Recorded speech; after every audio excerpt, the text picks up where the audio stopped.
Girls college নাকি green college? তো ব্লগটা দেখার পর তোমরা এটাই বলবে যে এটা একটা green college. So hello everyone, আজকে শেয়ার করবো একটা কলেজের দিনের ব্লগ। তো আমি চলে গেছিলাম কলেজে। তো কলেজে ঢুকতে আমি এখানে আই কার্ডটা স্ক্যান করে কলেজের ভেতরে চলে যাই। আজকে দেখাবো যে কলেজে কত রকম ভ্যারাইটিসের আমাদের ফল এবং ফুলের এবং অন্যান্য গাছ আছে। তো দেখতে পাচ্ছ চারিদিকে প্রচুর সবুজ। এই যে মানে সবুজ দেখতে সত্যি খুবই সুন্দর লাগে। তো এই ফলটা কি জানো, এই ফলটা কিসের ফল? তো আমি এটা ফার্স্ট টাইম দেখি। তো এটা ছিল কাজু বাদাম। দেখতে খুবই সুন্দর লাগছিল এবং গাছে প্রচুর হয়েছিল ছোট ছোট কাজু বাদাম। তারপর দেখা হয় জামরুলের সাথে। তো জামরুল গাছের গোড়ায় অনেক পড়েছিল এবং দেখতে খুবই সুন্দর লাগছিল।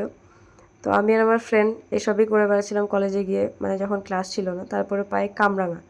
দেন কামরাঙার এই যে ফুল এবং ফল, তো এই কামরাঙা গাছে নিচে এত পরিমাণে কামরাঙা পড়েছিল এবং পাতা এবং ফলের পরিমাণ প্রায় সেমই ছিল। তারপরে লিচু আর একটা বিশেষ ধরনের ফল, আমি জানি এটা কী ফল, কিন্তু খুবই সুন্দর লাগছিল দেখতে। দেন আমি চলে যাই ক্যাফেটেরিয়াতে। আমার হালকা খিদে পেয়েছিল, তো আমি এখানে ফুল এবং বিভিন্ন পাখি কাঠবিড়ালি দেখার পর আমি অর্ডার দিই চাউমিন এবং ঝটপট করে চাউমিনটা খেয়ে নিই, কারণ আমার একটা ক্লাস ছিল। তারপর আমি চলে যাই ক্লাসে। দেন ক্লাস শেষ হলে এই যে বিভিন্ন ধরনের ফুল, এই ফুলটা কী ফুল আমি জানি না, কিন্তু খুবই সুন্দর লাগছিল।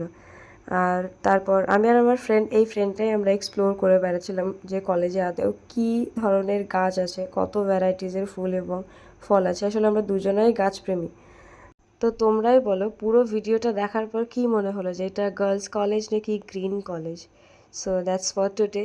Thank you for watching.